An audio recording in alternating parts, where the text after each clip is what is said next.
Welkom by Radio Scriptura.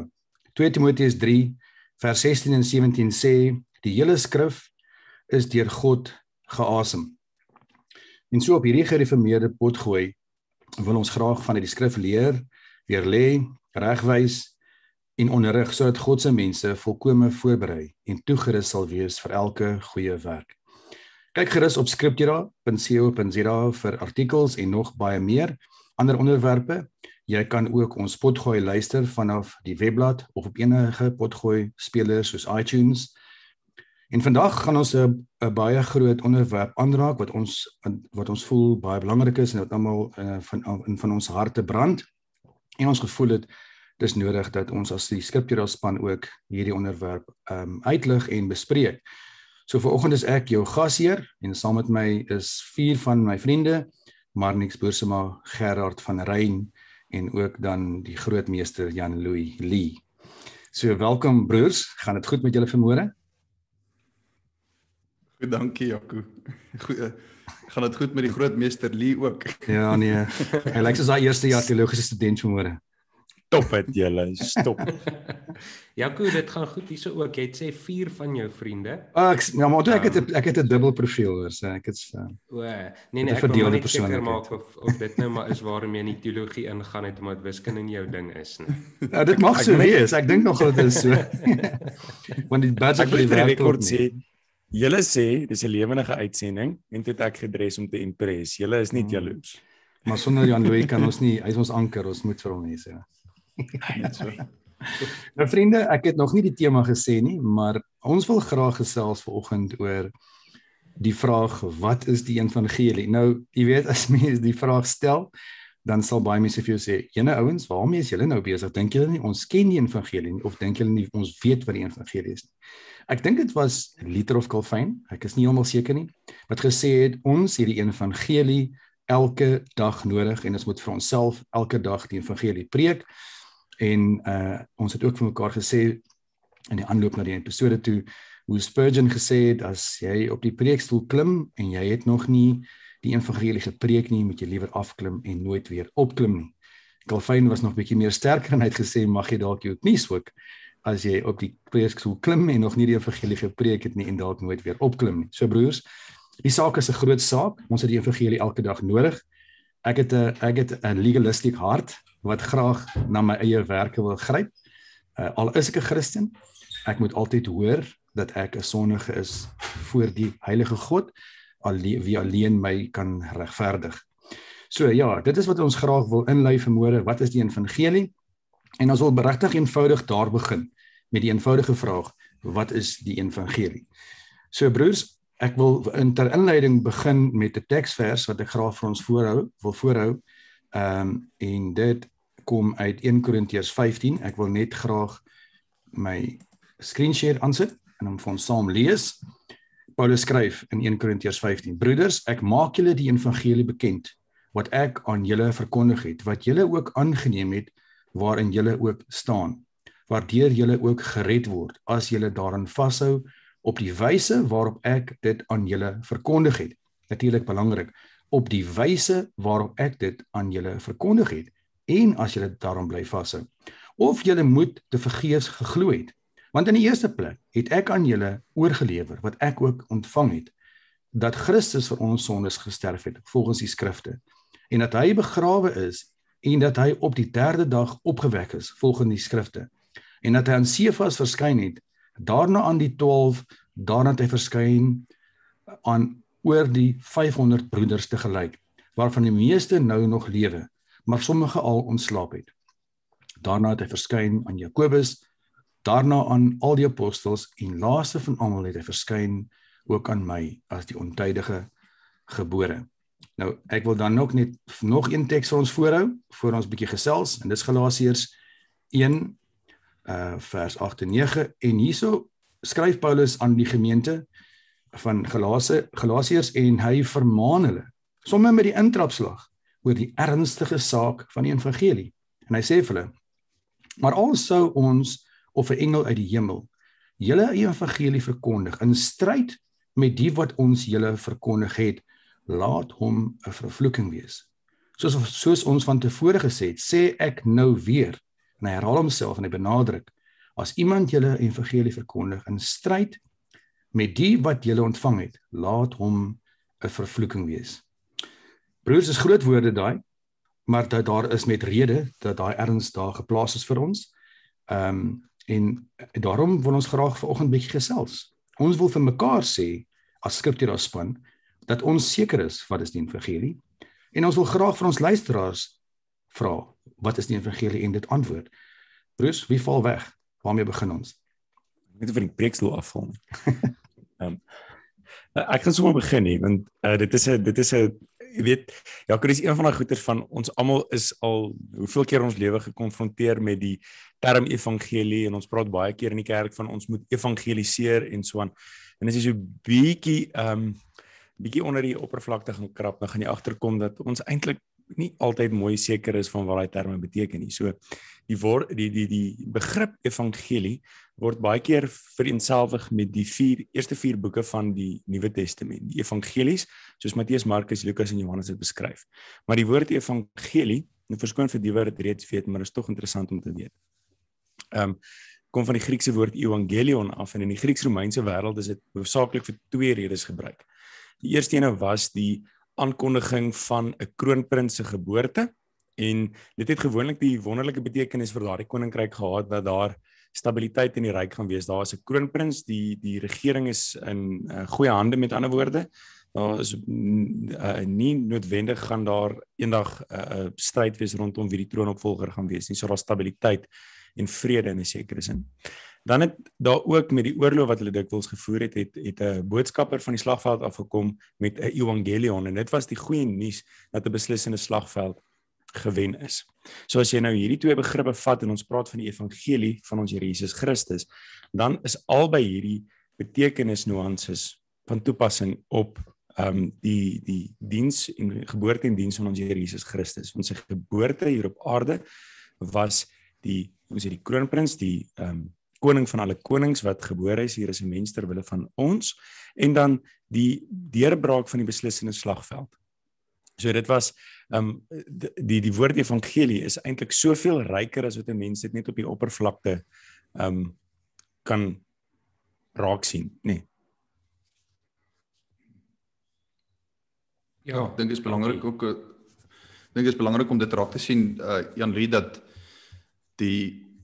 ons hoor baie keer die woord evangelie of die vertaling dan daarvan die goeie nuus, en dis amper asof hoe meer ons dit hoor, hoe meer gewoond word ons aan die woord die evangelie en die goeie nuus, en dis amper asof dit 'n taktiek is, miskien van die duiwel, ek weet nie, om ons heeltyd die woord te laat hoor sonder dat ons regtig verstaan wat dit beteken.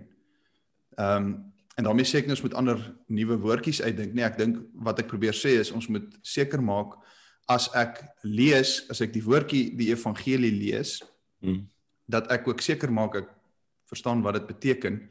En ek dink dis belangrik die agtergrond van die woord wat jy nou ook gee, want daarmee verstaan ons ook dis nuus. Dis iets wat gebeur het in die verlede. Die evangelie is nie iets wat jy nou doen nie. Die evangelie is iets wat gebeur het. Dit is feite in die verlede. Dit het gebeur. Jy kan niks verander aan die feit dat dit plaasgevind het nie. En ek dink daai aspek van die woord is vir ons belangrik, want ons verwar baie keer as ons die vraag vra, weet jy wat is die evangelie? Dan verwar ons dit met die vraag, het jy al die woord evangelie? Of het jy al die frase die goeie nuus gehoor? Dis nie die vraag nie. Die vraag is, weet jy wat is dit waarvoor daar die woordjie staan? Waarvan vertel die goeie nuus? Ja, dis eintlik dan die verskil tussen wet en evangelie waarop jy nou sin speel, nê? Nee. Ja, ekskuus Gerry val gewoon. Dankie, mag ek ook 'n beurt kry? Ja, ekskuus man. Dis maar baie soos ons sê ek ken iemand, maar dan het nog net van hulle dalk al gehoor. Die belangrike ook van die evangelie is die besef, maar dit is goeie nuus vir myself. Ek moet dit persoonlik kan toeëien en glo. So die evangelie, die belangrike daarvan, dit is die goeie nuus van die koning, amptelike nuus, en dit is vir my ook.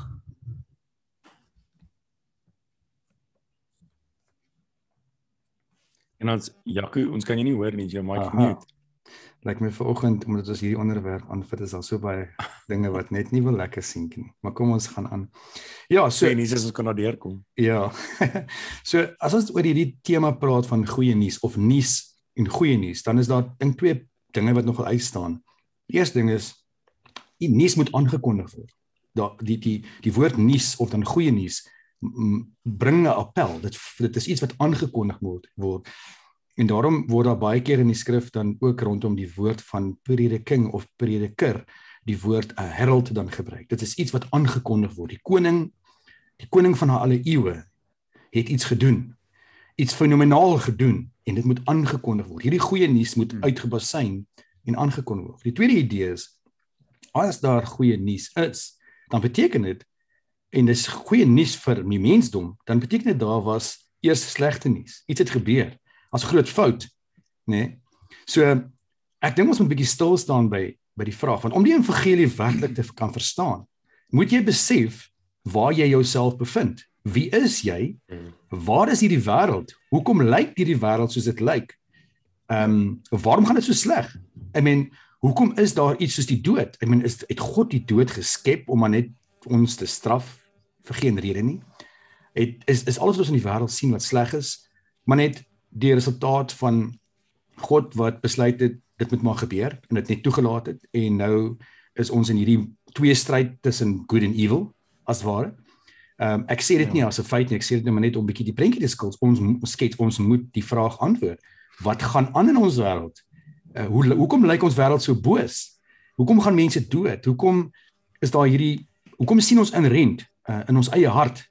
Ek het die week, en ek weet nie of julle die ding gesien het nie, nou 'n video greep van Jordan Peterson kyk. Nou, ek moet eerlikwaar sê, dit lyk vir my al hoe meer of God met Jordan Peterson op pad is. En iemand het gesê, Jordan Peterson is by die voet van die kruis, hy wil nog net opkyk. maar dit was 'n fenomenale video, en Jordan Peterson het hierdie stryd in hom. Hy's 'n baie diep denker, en 'n logiese denker. En hy het hierdie stryd, en die strydvraag aan hom is, hierdie vraag, waar kom boosheid vandaan? Hoekom is dit so sleg? En hoe los ons dit op? En sy gevolgtrekking is, en dit is fenomenaal vir my gewees, met logiese prosesse het hy uitgekom met die punt gesê, daar moet waarheid wees. En ons is geskep met die vermoë om 'n verhouding te hê met die waarheid. En toe haal hy aan, Jesus is die weg, die waarheid en die lewe, né? So, kom ons gesels bietjie oor die slegte nuus. Wat het gebeur? Wat is fout? Ja, so as ons ek is nou besig in ons gemeente met 'n Ekskuus ouens, ek dink daar is 'n delay, julle het mekaar nie gehoor nie, begin dit nie, so val Gerry maar in en dan val maar niks in. Ja, dis reg. Ek dink net so aan die begin, die belangrik om by die slegte nuus te begin. Anders te kom jy borrel van opgewondenheid by iemand sê ek het vir die goeie nuus en dit gaan oor redding en dit gaan oor lewe. En dan kyk die persoon jou wat goeie werk, 'n goeie inkomste het, redelik vir homself kan sorg. Dink daar's nie 'n probleem in die wêreld nie en dink maar hoekom het ek nou hierdie goeie nuus nodig? Om dan te begin by maar ons is soos Efesiërs 2 sê maar die mense is dood in die sonde. Romeine wat ook die punt maak, daar's nie een wat regverdig is voor God nie. En dit trek ons alles terug nie na God wat die mens so geskep het nie, maar na die sondeval toe. Ja, ek wou aanhaal wat Gerry nou ook van vertel het, en ons is nou besig in die gemeente met Efesiërs, so toe ons by Efesiërs 2 kom, dan sien die mens ook duidelik hoe die evangelie vanaf die slegte nuus na die goeie nuus so mooi uitgepak word deur die apostel in Efesiërs 2, soos Gerry nou ook genoem het. Die slegte nuus is ons was dood deur die oortredings en die sondes. Nie omdat die sondes en die oortredings as 'n entiteit buite ons bestaan het nie, maar die slegte nuus is juis dat ons leefstyl gekenmerk word daaraan dat ons die sonde en die oortredinge geleef het. Dit is wat ons gedoen het, dit is wie ons was. So, die gedagte van slegte nuus, goeie nuus, is natuurlik iets wat ons al reeds in Genesis vind. Die sondeval, en dan onmiddellik die aankondiging, die genadige aankondiging van God self, as hy sê, weet die kop van die slang sal vermorsel word. So ons hoor alreeds die slegte nuus, goeie nuus, van die begin af. Dis nie 'n boodskap wat die apostels uitgedink het nie, dis van die begin af. En hier later in die Nuwe Testament word dit vir ons, die hele boodskap word vir ons mooi afgerond verpak en ons kan dit sien. Die slegte nuus was dat ons nie siek was, vermink was, wat ook al nie, ons was dood in ons oortreding, in die sin dat ons daarin geleef het. My leefstyl, dis die punt. Ja, en ek dink baie mense vra baie keer, was dit regverdig van God dat hy nou ons so gestraf het, jy weet, dat die wêreld nou so lyk soos dit vandag, en ek dink die vraag is nie eintlik, is dit regverdig gewees nie, die vraag is eintlik, hoekom het God nie, maar ons heeltemal uitgewis? Ek dink dat die vraag kom van 'n swak begrip van ons kant af, van die mensdom se kant af, oor wie God werklik is. As jy God regtig ken en verstaan wie hy is, die driemaal oneindige heilige God, dan sal so 'n vraag nie by jou opkom nie, dan sal die eintlike vraag net wees, waarom doen God nog goed aan ons? Waarom het hy nie Adam en Eva op daai oomblik totaal verwoes nie? Waarom het hy nie die hele skepping totaal verwoes nie en in sy woede uitgebrand nie? Dit was genade dat God dit nie gedoen het nie. So, ons kan nie by die evangelie uitkom as ons nie verstaan die heiligheid van God en waar ons staan teenoor hom nie. Ons meet baie keer onsself teen mekaar, of ons maak 'n refleksie van ons eie posisie wat na God toe, om te probeer dink hoe heilig is hy en wie is hy. En ons moet eintlik deur die lens van die skrif kyk, terug na onsself toe. En van daaruit sien ons wat die woord vir ons sê.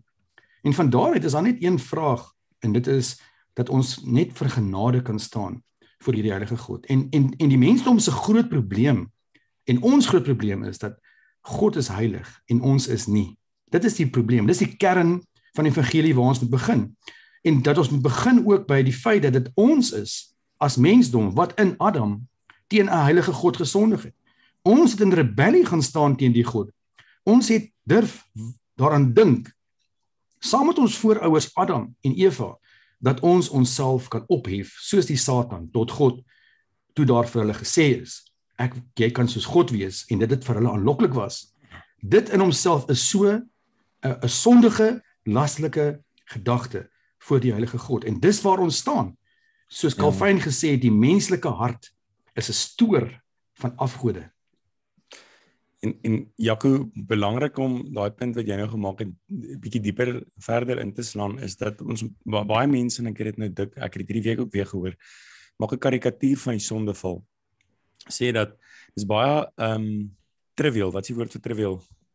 My taalpurisme gaan nie so ver vanoggend om daai woord. Triviaal. Jy neem net 'n anglisisme gehad. Was 'n bietjie Engels in jou taaltuin, Jan-Louis. Ja, presies.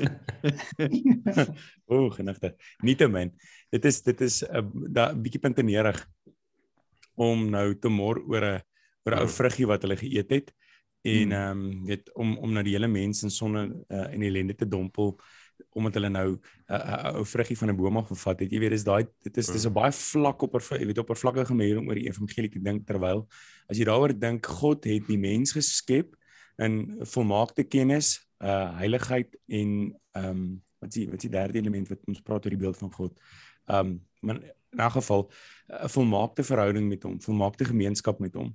En dan sê hy vir hulle, hierdie gee ek vir julle, behalwe dit. Die Satan kom en hy gee die slegste nuus moontlik vir hulle, en hulle kan dit op daai stadium wil hulle dit nie ontmasker nie, en hulle wil soos God wees, en dan doen hulle wat God hulle verbied het om te doen, en dan kom hulle agter, maar dit was al die tyd die slegste moontlike nuus. En ons gaan seker nou daaroor praat oor die manier waarop die valse evangelies verpak word, en net genoeg goeie nuus om goed te lyk, en aan die oomblik as jy aan daai valse evangelie vat en jy gryp dit aan, dan kom jy agter, maar dis eintlik, dit is doods, dit is 'n reuk tot die dood vir die wat dood is. Ja, die belangrik ook van die slegte nuus is die gedagte wat die Here ons baie duidelik in die woord leer is, ons self kan nie iets daaraan doen nie. Daarom daai deel in Efesiërs 2 wat so belangrik is, julle was dood in julle sonde.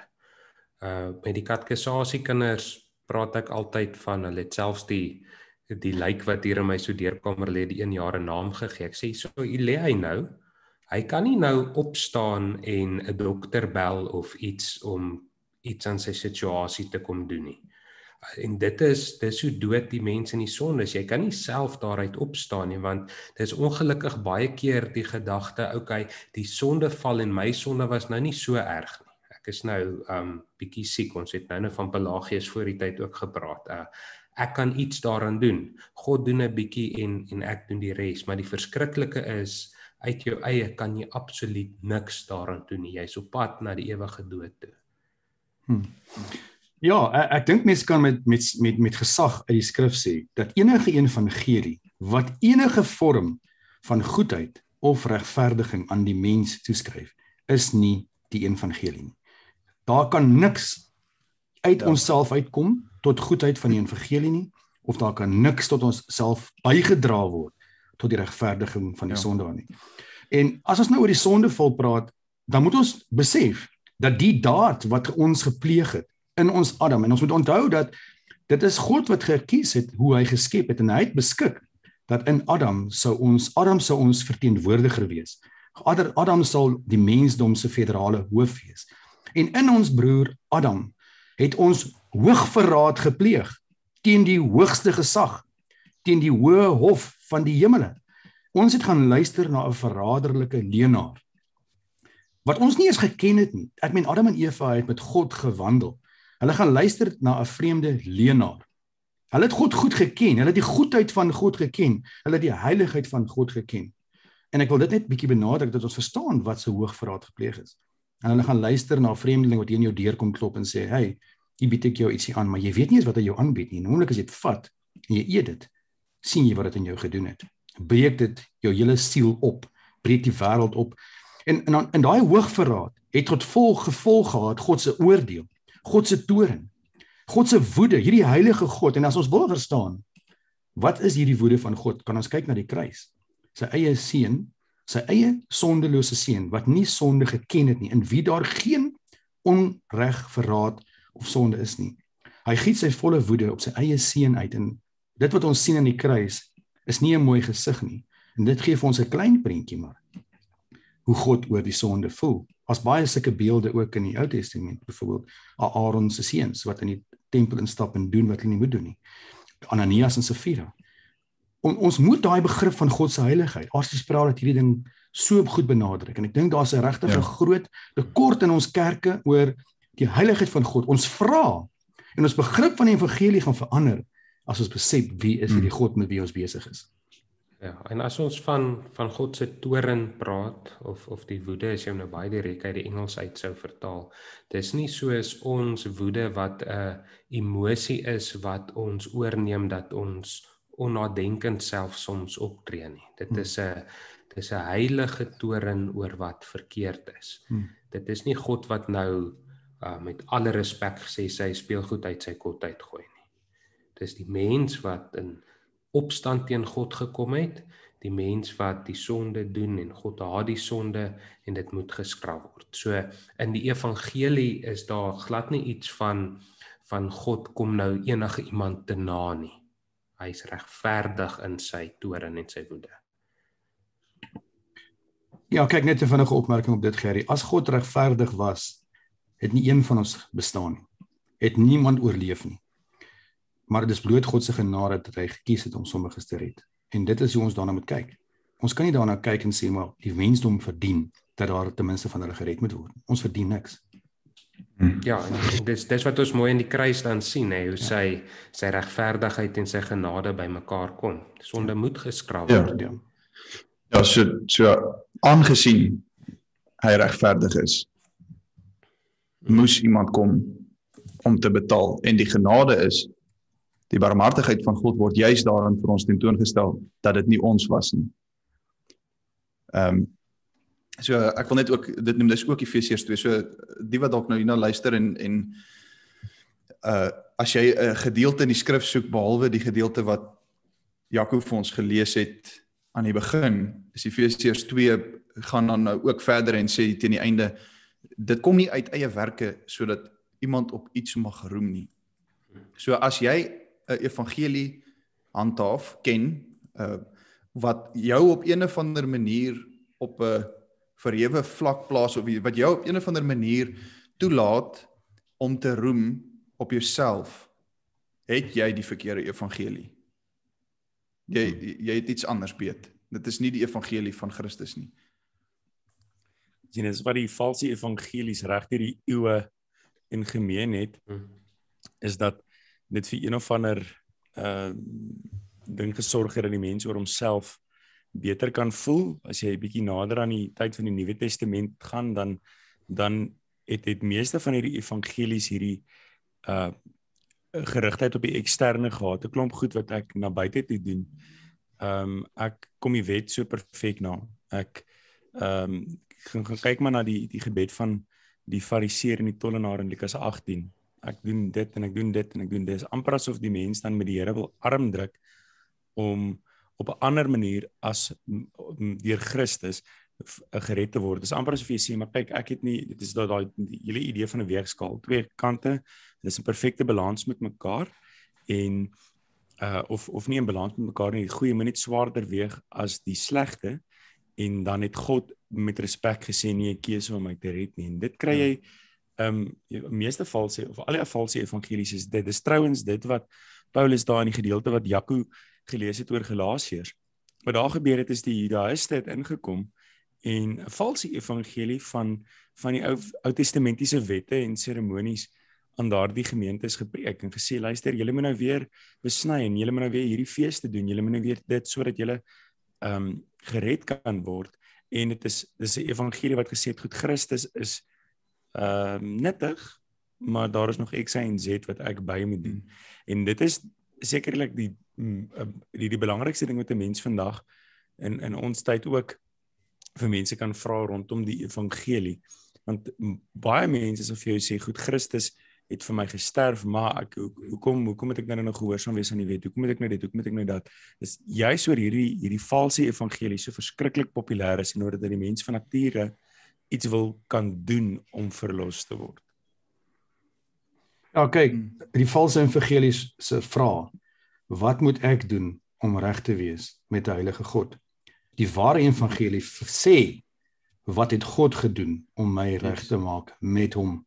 En al wat ek kan doen is, ek kan voor die kruis neerval, ek kan voor hierdie troon neerval en sê, dankie Here. Kom ek gooi gou vir ons op daai punt, net gou ietsie op die skerm. Somme, dis nou onbeplant, maar Efesiërs 2.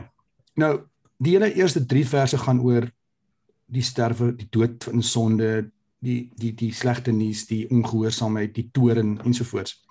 En dan kom hierdie wonderlike vers 4. Maar God, wat ryk is in barmhartigheid, het ons deur sy groot liefde, waarmee hy ons liefgehad het, ook toe ons dood was deur die misdade, lewend gemaak saam met Christus. Uit genade is julle gered. Dis ek een van die mooiste verse in die hele Bybel, vriende. Jy hoor as jy die skrif lees en jy sien alles wat aangaan, dis donker, dis nag. En hier staan die môrester op. Maar God, wat ryk is in barmhartigheid. En ek dink dis waarna toe ons nou wil gaan. Ons het die slegte nuus nou nogal goed geskilder. Teendeel dink ek, ons kan dit nooit goed genoeg doen nie. Maar kom ons stap aan. Wat is hierdie wonderlike nuus dan nou? Wat is hierdie groot barmhartigheid? Maar God, wat ryk was in barmhartigheid en liefde. En dit sê nie daar, ek het dit gedoen of ek het dat gedoen of dit sê, het ons lewend gemaak saam met Christus. Uit genade is julle gered. Ja, as jy nou die evangelie sou wil bou opsom in 2 woorde, dan sit daai Efesiërs 2 vers 4, maar God, en dit is vir my altyd so, as mens net oor daai 2 woordjies gaan dink, daar staan nie en God nie. Daar staan maar God. Dis nie jy was dood in die sonde en God ensovoorts nie. Daar's nou 'n radikale verandering, 'n totale teenstelling. En dit is die goeie nuus van Efesiërs 2 wat vir ons in die verlede tyd sê, ons was dood. Ons is nie meer nie.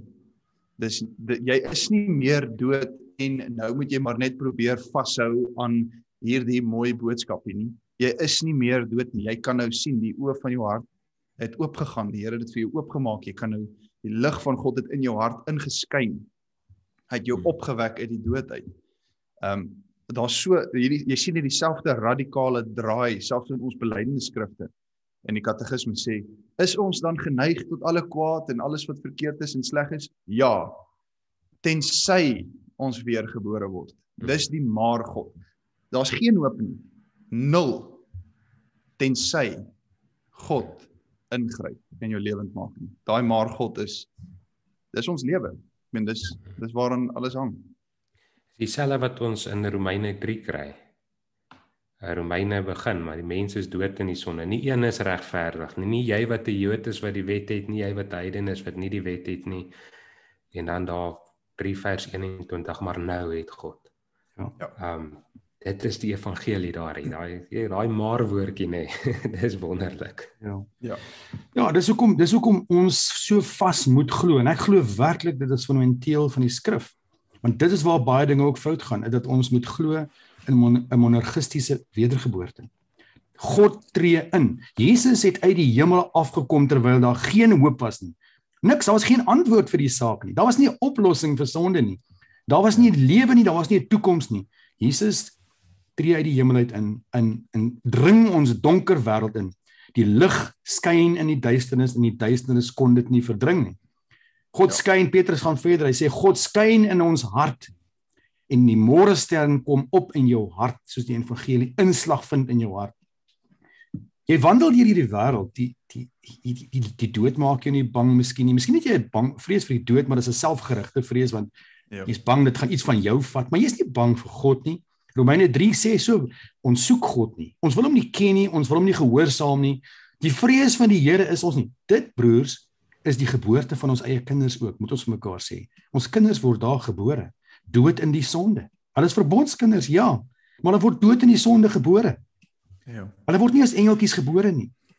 Maar God tree toe tot hierdie saak, maar God wat ryk barmhartigheid is. En hy kom skep daai lewe in jou siel.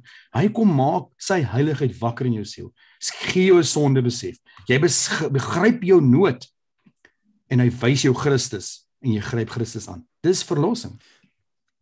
Jaco, daai dink ek is ook net iets wat ons moet daai spyker inslaan en dis hoekom ons kan nie eers anders begin as by ons dood en ons sonde en die ellende nie, want daarsonder gaan jy nooit verstaan wat die rede vir ons verlossing is nie.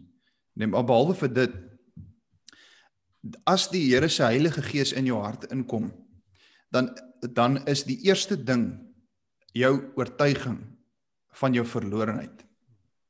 Jy het nou gepraat van daai sonde besef. Die evangelie boodskap, wanneer dit jou teen die bors stuit, een van die eerste dinge wat jy besef, is jou eie, soos daai melaatse in Matteus 8. Ek is melaats. Daar's geen hoop op, en ek praat uit die konteks van Matteus 8, geen hoop op genesing nie.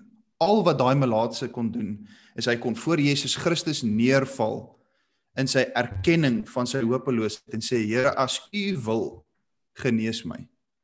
So, die Heilige Gees is die een wat inkom in jou hart en in jou gees inbars en vir jou in jou sonde voor jou oë uitstal, dat jy dit kan sien. En as jy dit nie sien nie, dan kan jy ook nie verstaan wat die rede vir jou verlossing is nie. Dan is die goeie nuus nie eintlik vir jou so wonderlik nie. Dis maar net nog nuus. En terwyl jy dit nou sê, nou dink ek verskriklik baie aan hoe dit dikwels met ons gaan as ons na die woord luister en jy word spesifiek op 'n manier gekonfronteer met die sonde in Hebreë. Ek het vir die res vandag na die diens het 'n lidmaat met my so 'n bietjie gesels oor, ons het nou oor 'n spesifieke saak, hierdie teks gegaan en toe sê die tannie vir my, maar dit is baie maklik om hierdie tipe van dinge in ander mense raak te sien. Dis 'n hele ander saak om dit by jouself te identifiseer en aan te spreek. En toe besef ek dis presies so, want jy het waarskynlik ook al gehad dat jy 'n spesifieke saak word deur die skrif aangebied, dit kom in die preek op, dit word aangespreek en ontknoop deur die evangelie, en dan sal jy hoor, ja, maar so en so moes nou vanoggend in die kerk gewees het, nee, en dan is dit presies waar ek sê, maar goed, maar jy was ook in die kerk vanoggend, ek was vanoggend ook in die kerk, want as jy nie deur die preek aangespreek en gesny word, soos Hebreërs 4 sê nie, dan het jy nie eintlik ook die evangelie gehoor nie, want as die sonde, wat jy moet hoor, altyd iemand anders se sonde is, dan kan jy nie hoor hoe Christus jou verlosser is nie, dan weet jy eintlik maar nie dat hy ander mense se verlosser is. Die hart is bedriegliker as alles, sê Jeremia 17 vers 9, ja. Maar nou juis op daai punt, Jan, dis nou weer eens die goeie nuus, maar ons het 'n hartoorplanting gekry, ons het 'n nuwe hart gekry. Die hart van klip vervang met die hart van vlees. Ja. Ek dink wat Jan Louis nou noem, dit lig vir ons ook die belangrikheid van die wet uit en die balans tussen die wet en die evangelie. Kyk, die wet kan ons nie red nie, maar met God se wet word ons gekonfronteer met ons sonde en sy heiligheid.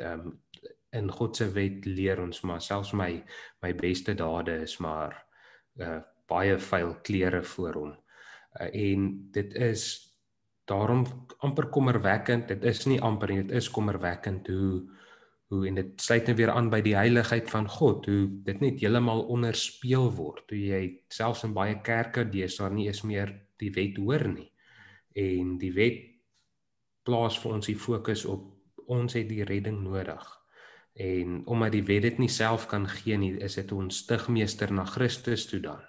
Dit is wat ons na die maar nou toe vat.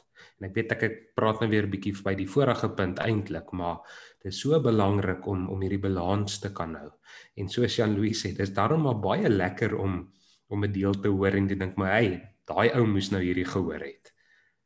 Die Gees lei ons om besef ek moet hierdie hoor. Jy is die man. Ja. So ek dink die groot vraag wat die reformatie natuurlik ook vir ons uitgebring het, want vir 'n lang tyd, moet ek hier dit het begin al toeneem hier van die 3de eeu af, meer 4de, 5de, 6de eeu af, tot hier by die 10de, 11de eeu, 12de, 13de eeu, dat die lig begin deurbreek.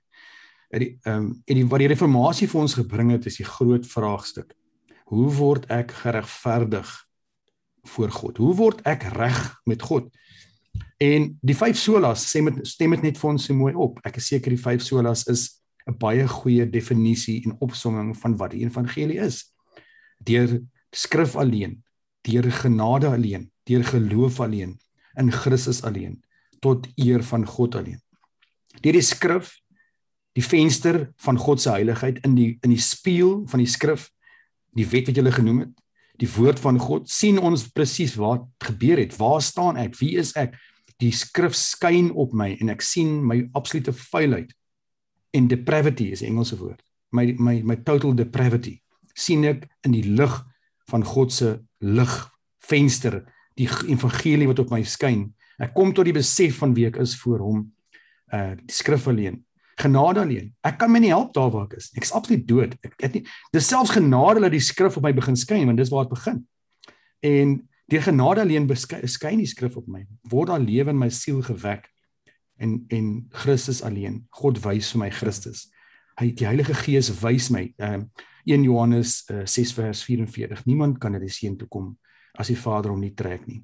En hy wat kom sal ek opwek in die laaste dag. God wys vir ons Christus en hy skenk dan die geloof, monergisties. Ons sien Christus, ons gryp hom in dankbaarheid aan. En ons staan op as lewendige mense wat God loof en prys.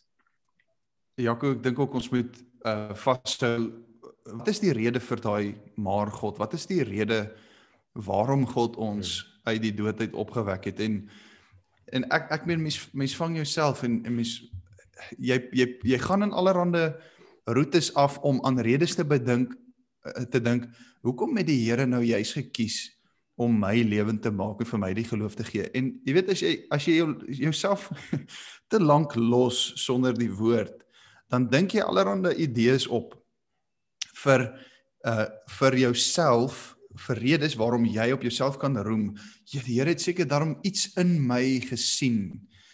Jy weet, daai tipiese ding van die Here het vooruit gesien en daarom het hy my lewend gemaak of iets van die aard. Eerens moes daar wel iets van my gewees het. Maar die rede waarom die Here ons opgewek het uit die dood is baie, baie duidelik in die skrif. Op grond van sy groot liefde. Dis dit. Jy kan niks daarin sit nie. Jy kan nie jouself daarin forceer nie. Jy het geen rol daar te speel in terme van jou eie goedheid of enige guns wat jy by God gewen het nie. Die rede vir die maar God, die rede waarom jy nie meer dood is nie, is sy liefde waarmee hy jou lief gehad het toe jy nog sy vyand was. En hy uitgereik het na jou. Hy het ons saam met Christus lewend gemaak, uit genade gered. Hy het ons opgewek en saam laat sit in die hemelse Efesiërs 2 dan verder. So ons moet daai ding ook besef. Dis hierdie ryke kontras weer eens tussen sonde, dood, oordeel teenoor God se liefde, God se genade, God wat in jou werk, God wat jou opwek. Dis net hy en hy alleen. Ja, en daar's nie 'n tussenin nie. Die woord ken nie 'n tussenin nie. Dis duisternis en lig, dood en lewe. En dan is dit merkwaardig om te dink dieselfde krag waarmee ons Here Jesus Christus opgestaan het uit die dood, die gewys uit die dood oorwin, is die krag waarmee God ons opgewek het, vir ons nuwe geloof, vir ons nuwe lewe gegee het. God werk nie halfpad in gelowiges nie. Ons is nie swak nie in daardie opsig, of hy is nie swak nie, hy werk nie swak nie. Ons het nie nou net hierdie halwe bietjie redding miskien gekry nie. Christus het alles gedoen. Dis waarom hy uitgeroep het, dit is volbring. Punt. Ja, op Gerrie se noot wil ek graag daai teks vir ons voorhou wat hy op die skerm is nou. Dit is seker een van die kortste definisies in die skrif oor wat is die evangelie. 2 Korintiërs 5 vers 21. Paulus vra, laat julle met God versoen. Hoe? Want hy het hom wat geen sonde geken het nie, sonde vir ons gemaak, sodat ons kan word geregtigheid van God in hom. En dis natuurlik die groot antwoord wat die reformatie vir ons gebring het. Hoe word ek met God geregverdig? Want God het Jesus sonde gemaak namens my, vir my. So ons praat hier van twee dinge. Jesus se lewe, sy werk wat hy gedoen het, sy hele 33 jaar, wat hy aan God se wet volkome gehoorsaam geleef het. Met ander woorde, daar was 'n saak wat hierso moet uitgemaak word voor God. Daar's 'n regsaak wat uitgemaak moet word. God is 'n regverdige God. Hy's 'n heilige God en sy wet moet gehoorsaam word. Ons kan nie. Ons het geval. En ons leef konstant onder daai las en onder daai straf. Iemand moet daai saak uitmaak want God se vereistes staan. Dit gaan nie val nie. God het nog steeds verwag vandag nog steeds van die Adam geslag perfekte gehoorsaamheid. En daai saak staan. Wie gaan daai saak antwoord? Wie gaan daai saak vir ons reg vervul? Jesus moes mens word. Die hele Ou Testament is amper, soos die Engels sê, was pregnant. Swanger met hierdie gedagte. Daar moet 'n verlosser kom. Iemand moet kom om hierdie saak reg te maak. Anders is ons verlore, verdoem vir ewig. En Jesus kom en hy leef vir 33 jaar. Perfek, gehoorsaam aan die wet van God. Hy volbring en voldoen aan al die vereistes wat God vra van die Adam geslag. Hy volbring dit volkome. Toe hy klaar is met dit, toe gaan hy kruis toe. En hy gaan betaal die volle prys van al die uitverkoninge se sondes, verlede tyd, hede en toekomstige tyd. En toe hy klaar is daarmee, vaar hy op na die hemel toe. Sit as ons hoëpriester daar. En daai hele pakket word joune deur geloof. Geloof is die kanaal waardeur ons daai geregtigheid van Christus ontvang. Ons moet verstaan dat ons sonde waarin ons was het nie verdwyn nie. Die skuld wat ons by God gehad het, is nie iets wat hy gesê het, kom ons maak of dit nooit gebeur het nie. Dan verstaan ons nie die hart van die hele evangelie nie. Die hart is dat die skuld wat ek by God gehad het, is verplaas na iemand anders se rekening. Na die rekening van Jesus Christus, as ek dit nou so in eenvoudige terme kan uitdruk. So, die skuld wat ek gehad het, is nie onder die mat ingevee nie, dis verplaas, en Christus het daai skuld afbetaal, elke liewe een Elke liewe sonde, elke liewe oortreding het hy afbetaal vir my. En die groot ding wat ons nie moet miskyk nie, is nie net dat ons 'n offer nodig het vir ons sondes nie. Natuurlik, dit is sentraal. Maar ons moet ook besef dat ons kan nie lewe vir God nie. Ons kon nie lewe vir hom nie. So Jesus Christus moes vir ons lewe ook. Ons moet die kruis sien, ons moet Golgotha sien, maar ons moet ook Christus se lewe sien. Soos jy nou gesê het, Jaco, dat hy sy hele lewe lank in gehoorsaamheid geleef het vir ons. Ons moenie onsself daar uitreken nie. Hy leef ook vir my en jou in volle gehoorsaamheid. Hy neem sy skuld ook op hom in terme van sy lewe voor die kruis, sy lyding voor die kruis. Dit alles is vir my in my plek. En die kruis is die groot maar God. Die kruis is die groot rede waarom daar nou versoening is, waarom ek nie meer dood is nie, want my skuld is deur hom betaal. Is nie net weg nie.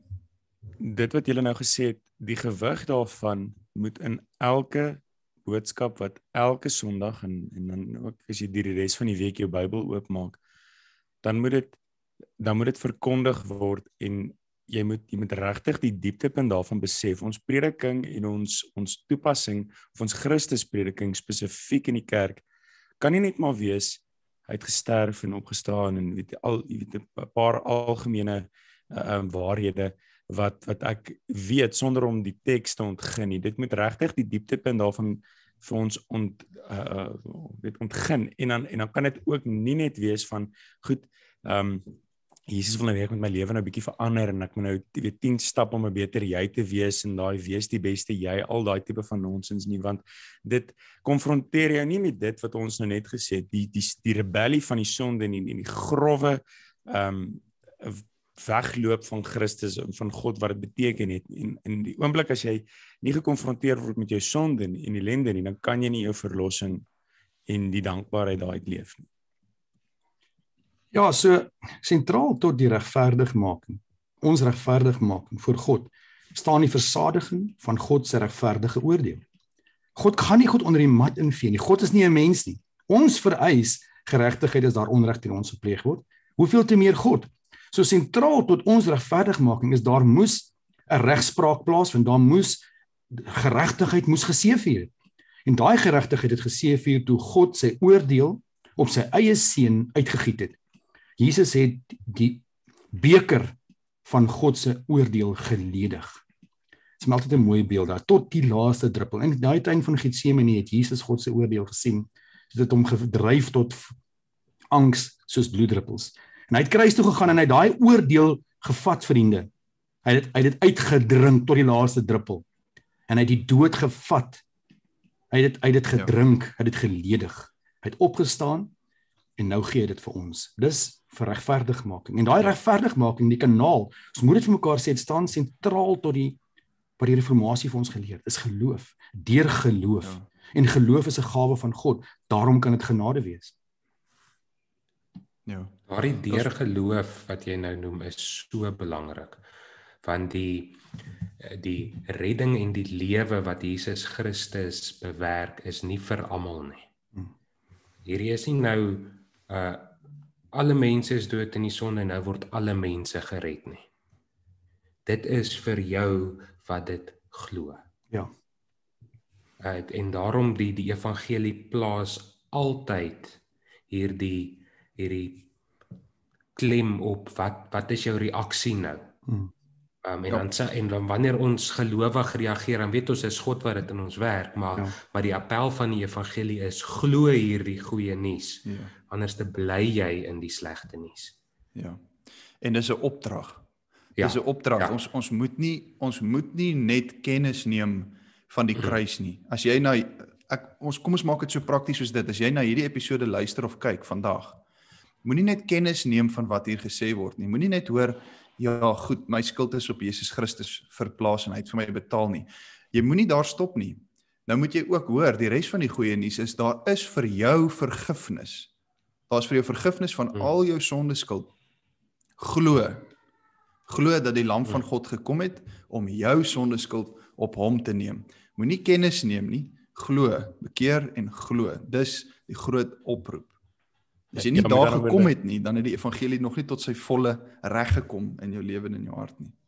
So die evangelie vat my van my met my sonde besef tot 'n punt van berou en bekering.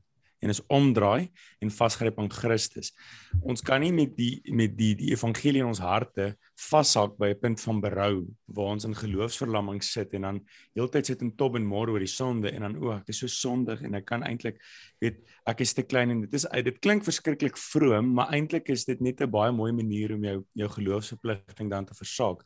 Want die Here wil met die evangelie ons nie tot op 'n punt bring waar ons in die geloof verlam word en ons is hierdie onvaardige instrumente nie. Dit is wat Nehemia is dit Nehemia en Esra daar in Nehemia 8 dan bring hulle die volk bymekaar om weer die wet te hoor. Dit is die eerste keer in lang ruk wat hulle die wet, hulle het 'n spesiale verhoog gebou daarvoor en die Lewiete verklaar die wet aan die volk en dan hoor die volk die wet en ewe skielik begin hulle huil. En wat sê die Here dan?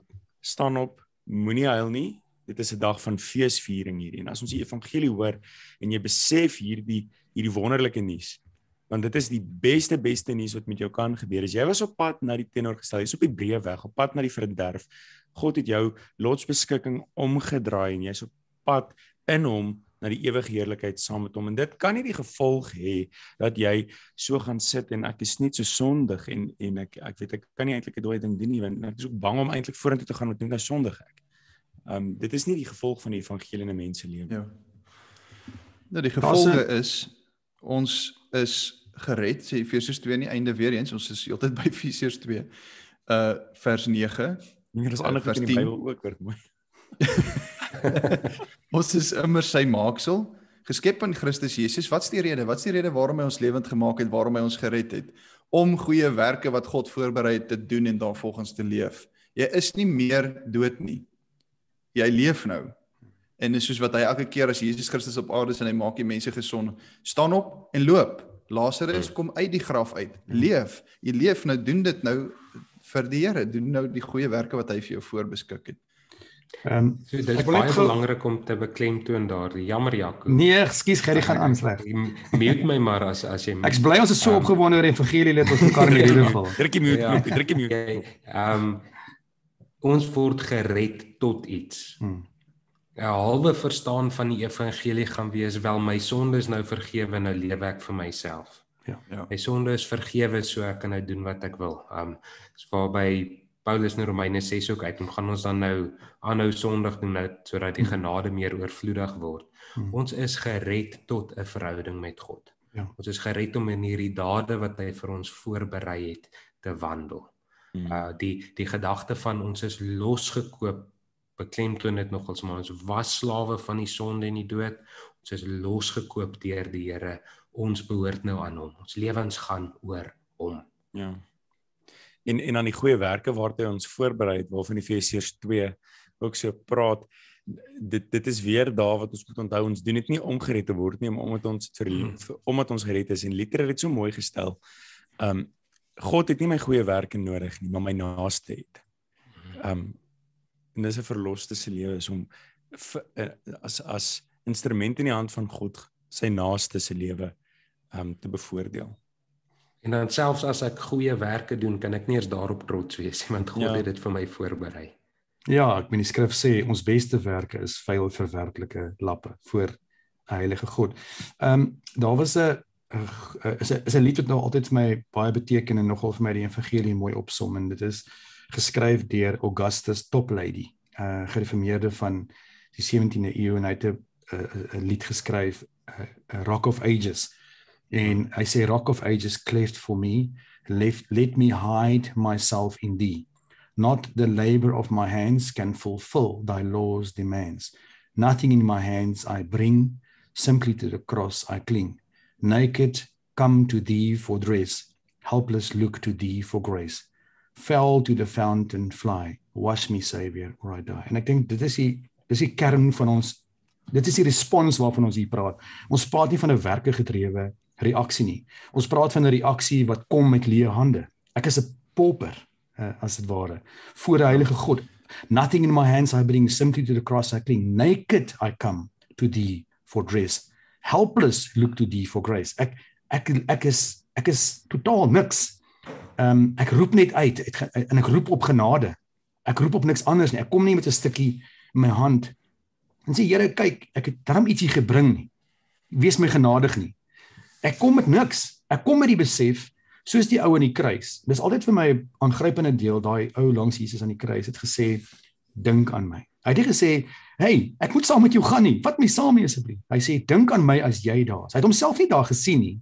Hy het eenvoudig vir genade geroep en daai genade impliseer, dis reg as hy my dan tot ewige oordeel ook straf. Ja. En dit is die gesindheid waarmee werklike genade na die kruis toe kom. Dit is die hart van wedergeboorte, kom met daai begrip. Here, U is reg, U regspraak is reg.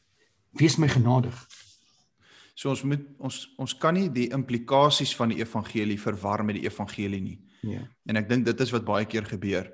Partykeer dan praat 'n mens van goeie werke en dan sal mense sê, nee, wag, ons word nie gered deur werke nie. Goed, maar dit is nie wat ons sê nie. Ons praat van die implikasies van die evangelie. Ander mense sê weer, ek hoef feitelik, hulle sê dit dalk nie, maar dit lyk in hulle lewe so, hulle doen niks. Hulle is Christene wat se lewens nie lyk soos Christene nie, want hulle verstaan nie die implikasies van die evangelie nie. Hulle het gestop by Golgotha, as ek dit so kan sê. Hulle het kennis geneem van die kruis en hulle het dalk hulle vertroue, of hulle sê dalk, ja goed, ek sou kon sien dat Jesus Christus vir my gesterf het en ek aanvaar dit. Maar daar's die implikasies van die evangelie is nog nie in hulle lewens sigbaar nie. En hulle sê, jy weet, sodra ons praat van goeie werke dan, nee, ons word nie geheilig deur werke nie. Goed, maar ons praat van implikasies hier. Hier's wat gebeur, dit is die goeie nuus. Dis die stel feite, heilsfeite. Jy is gered en nou is daar in ons ook nog steeds 'n stryd teen die sonde. Daar's nog steeds 'n geestelike oorlogvoering wat ek voer, maar alles het verander. Die groot ding wat hoofsaaklik in my verander het, is my wil. Nuwe begeertes. Waar ek voordat God my gered het ek geen probleem gehad om te doen wat ek doen nie. Geen probleem gehad met my sonde en my ongeregtigheid nie, geen probleem nie. Nou die implikasies van die evangelie en die redding is, dat ek lewe vanuit die redding wat God vir my gegee het. En ek lewe nou vir hom met 'n nuwe wil, met nuwe begeertes. Ek stryd teen die sondes, wil nie meer die sonde doen nie. Paulus het gepraat van daai stryd nog. En ek meen, hy was 'n wedergeborene. So moenie die implikasies van die evangelie verwar met die evangelie nie. Ek het dit al op die skerm gesit, julle kan 'n bietjie daaroor gesels. Sondag 32 tot 52, die dankbaarheid wat ons aan God vir die verlossing verskuldig is. Waarom moet ons nog goeie werke doen, terwyl ons tog sonder enige verdienste van ons kant alleen uit genade deur Christus uit ons ellende verlos is? Omdat Christus ons, nadat hy ons met sy bloed gekoop het, ook deur sy Heilige Gees tot sy ewebeeld vernuwe, sodat ons met ons hele lewe bewys dat ons God dankbaar is vir sy weldade en hy deur ons geprys word, verder dat ons vir onsself uit die vrugte van ons geloof sekerheid kan kry. Ek dink hierdie is 'n baie belangrike woordjie. Vrugte. Ons praat nie van vrug dra, ons praat nie van bydra, ons praat van vrug dra. Jy praat van vrug dra, nie fruit plugging nie. Fruit plugging is as jy in 'n Kersboom goedjies probeer hang, om hom van buite af mooi te maak. Vrugte dra is wanneer die boom van sy wortel goeie vrugte dra. Kan die mens dan nie salig word wat in hulle godlose ondankbare lewe volhard en hulle nie tot God bekeer nie? Nee, glad nie. Want die skrif sê dat geen onkeuse, afgoddienaar, egbreker, dief, gierigaard, dronkaard, lasteraar, rower en sulke is die koninkryk van God sal beerwe nie. Uit hoeveel dade bestaan die ware bekering van die mens? Uit 2 dele. Afsterwing van die ou mens en die opstanding van die nuwe mens. En ek dink dis die kern waarvan ons hier praat. Ja, as jy die lote kan nooit druiwe dra as die loot nie in die wingerdstok bly nie. Ja. So daar's 'n rede hoekom ons katekismes natuurlik begin, eers hier by Sondag 32 kom by hierdie aspek, want jy moet eers die evangelie verstaan. Jy moet eers verstaan wie Christus is. Hy is die ware wingerdstok. Ons is die lote in hom ingeënt en wanneer ons in hom bly, dan sal ons vrug dra. Dis die implikasies van wanneer ons die evangelie glo. Ja, vriende, ek dink ek wil net so begin einde se kant toe staan. Ek wil eintlik nie hê ons moet nie, want dit is so lekker. Dit is so pragtig om oor die evangelie te praat. Maar ek dink kom ons vat so 'n landing. Ons gaan die vliegtuig so 'n bietjie by die huis bring en kom ons vat so 'n landing met 'n finale paar gedagtes. Dit hoef nie baie kort te wees nie. Kom ons maar rek dit maar uit na 5 minute toe. Maar kom ons vat 'n goeie landing. Waar gaan ons nou heen? Waar ons nou staan? Jy weet, wat beteken dit vir die kerk? Wat beteken dit vir gelowiges? Hoe lyk hierdie dankbaarheidslewe? Wat beteken dit op die grondvlak in elke dag? Wat beteken dit vir die kerk elke dag? En wat beteken dit vir die gelowige elke dag? Ek dink ook daaroor is God nie stil nie. Nee, Ons hoef nie nou self te gaan uitwerk, maar hoe wys ek nou vir hom ek is dankbaar nie? Hy sê vir ons baie duidelik in sy woord. Ja. Ons doen wat hy vir ons sê. Ja. En ja, die laaste stukkie van my af is die evangelie dryf ons tot 'n lewe in oorgawe aan God, en dit dryf ons dan ook om hierdie goeie nuus nie vir onsself te wil hou nie. Nie predikante nie, so met ander woorde, elke Sondag verkondig ons die evangelie, want ons en die Here se kerk het elke Sondag die evangelie nodig. Dis nie net die wegspringblokke van ons geloof nie, ons hele geloofslewe word daardeur omvat. Maar dit word nie beperk tot Sondag nie. Ons deel hierdie goeie nuus met die mense wat oor ons pad kom. En wanneer ek die evangelie met iemand deel, wanneer ek dit verkondig, is dit met hierdie sekerheid en hierdie troos, hierdie is goeie nuus, dit is amptelike goeie nuus van die ware koning. So ek hoef nie bang te wees om dit vir iemand te sê nie. En dan hoef ek ook nie te dink ek het nou enige toertjies of iets nodig om die goeie nuus aanlokliker te probeer maak nie. Want die Gees werk geloof en trek mense na God toe. Ons kan maar net getrou bly. Verkondig die goeie nuus aan almal.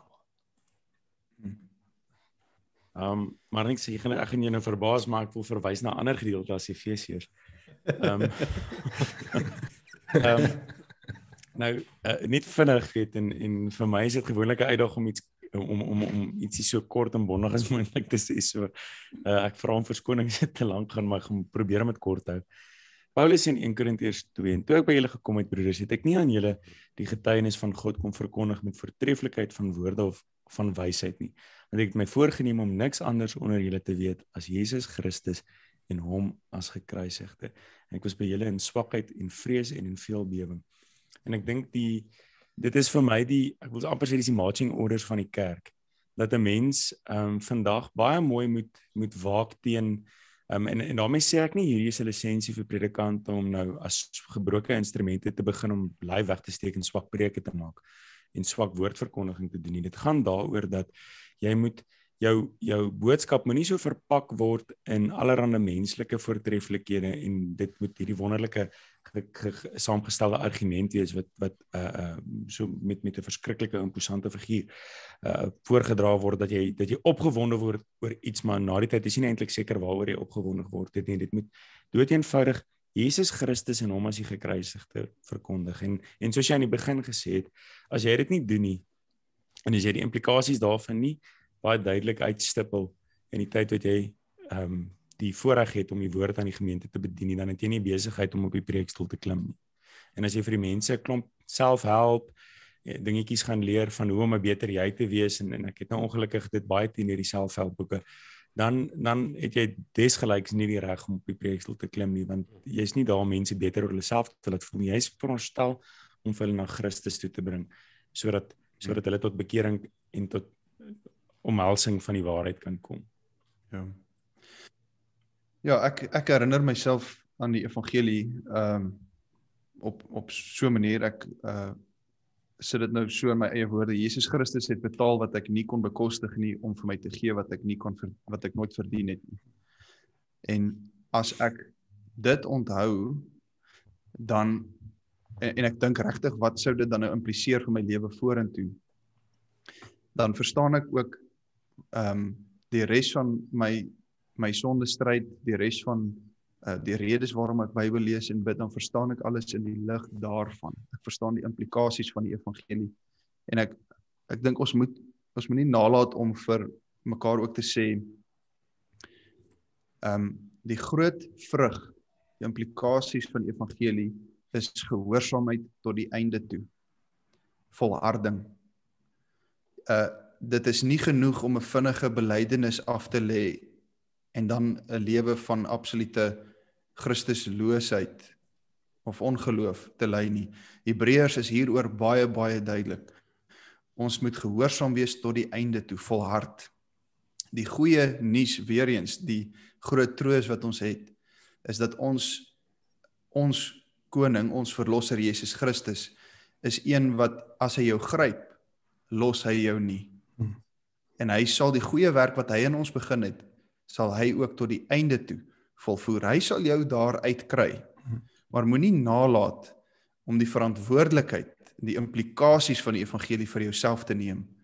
Jy moet volhard, jy moet vasgryp aan Christus, hy sal jou daar bring deur die krag van sy gees, maar jy moet gehoorsaam bly. Wie my liefhet, sê Jesus, sal my gebooie gehoorsaam. Mag ons daarin vashou tot die einde toe, tot ons koppe eendag neerlê. Ja, kom ek sluit so by Mannix aan en ek sê, iemand wat werklik wedergebore is, in wie se hart die genade van Christus uitgestort het, is iemand wat volhard tot die einde toe. Die bewys dat jy ware wedergeboorte ontvang het en genade oor jou gekom het, is die feit dat jy die stryd stry, die stryd teen die sonde aktief in jou lewe is elke dag, jy nooit opgee nie, en jy deur die wenstreep hardloop tot op die einde, om die prys te ontvang wat reeds vir jou gekoop en betaal is. So ek dink van my af laaste woord, daar's twee dinge wat vir my uitstaan, as ek nou amper, soos die Engels sê, 'n full circle kan maak, terug na die begin toe, Galasiërs 1 vers 8 en 9, nou verstaan ek bietjie beter na ons gesprek, Paulus se appel. As iemand 'n ander evangelie bring of verkondig, of hy nou 'n engel uit die hemel uit is, of hy die paus is, of hy die grootste gereformeerde in die wêreld is, of hy wie ook al is, vervloek is hy, want hy wat sy vingers in die evangelie druk om dit te verander, is nie waardig om 'n prediker van God se woord te wees nie. Daarmee saam sê dit vir my, dat ons as kerk en as predikers van God se woord 'n geweldige verantwoordelikheid het, om seker te maak, ons verstaan die evangelie, die kerk is die pilare van die fondasie van die waarheid. Ons moet die evangelie reg verstaan, ons moet dit reg sny. Paulus skryf vir Timoteus en hy sê, jy moet jouself daarop toelê om hierdie woord reg te verstaan. Wees ywerig om hierdie woord te leer, dit reg verstaan, want deur die evangelie reg te verkondig, sal jy jouself red en jou hoorders. Vriende, ons as kerk en as predikers van God se woord het 'n geweldige verantwoordelikheid om seker te maak ons wandel en gaan reg om die evangelie.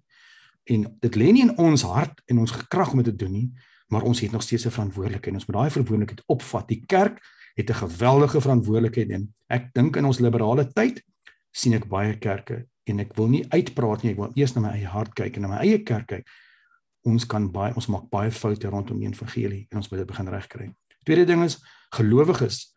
Gelowiges is jy, luisteraars, as jy 'n gelowige is en jy glo in die evangelie, is daar 'n verantwoordelikheid op jou ook. Jy is mede-verantwoordelik in jou priesterskap van die gelowig om die kerk verantwoordelik te hou, om jouself verantwoordelik te hou en om jou medegelowiges verantwoordelik te hou, om hierdie evangelie reg te hou soos die woord hom vir ons gegee het, en om daarin te wandel en om dit te verkondig. Ons as kerke het 'n ongelooflike verantwoordelikheid, veral in hierdie 2021, waar dit donker raak in ons tyd, om hierdie lig te laat skyn, en jy as 'n gelowige ook. Mag God ons genadig wees, broers en susters, liewe luisteraars. Dis dan aan die einde van ons episode, vriende, oor hierdie onderwerp vandag. Wat is die evangelie? Ons hoop jy het ons gesprek kon geniet saam met ons, en dat jy ook baie baat daarby vind. Ons vra dat jy hierdie episode dan sal deel, ook met jou vriende, en jy kan verder weer daarna gaan luister, ook op ons webblad, radioscriptura.co.za. Ons episodes word dan reg oor die wêreld geluister, as gevolg van baie van julle se hulp, wat dit dan ook deel met ander. Doen so voort, en deel dit asseblief. Kom gesels dan verder saam met ons oor hierdie onderwerp, wat is die evangelie, en vele ander op ons webblad, of op ons sosiale media platforms. Onthou ook dan, elke week het ons 'n nuwe Radio Scriptura episode, en aan elke einde van die maand het ons ook 'n perspektief episode, waar ons die nuusgebeure van die dag van die maand in die skrif se lig plaas. Ons het ook 'n luisteraarsvraag episode, wat ons elke 2 maande probeer uitkom by ons luisteraars se vrae. So stel gerus hulle vrae aan ons probeer om dit te antwoord. Totsiens.